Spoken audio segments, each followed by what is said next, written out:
Buenas tardes, ¿qué tal? Estoy aquí en el Hospital del Sur.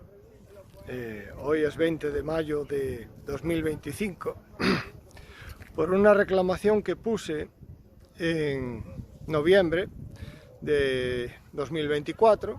No me la respondieron y tuve que reclamar al diputado del Común, y gracias a eso me hicieron una radiografía, dos radiografías cervicales que tardaron un minuto,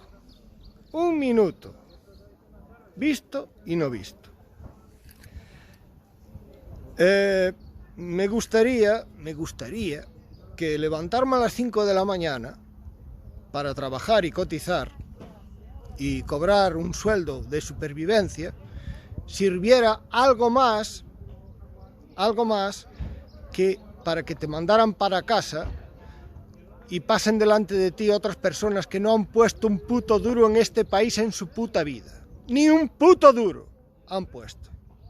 Y pasan delante de ti y son tratados como reyes. Hoy, después de reclamar, me atendieron bien.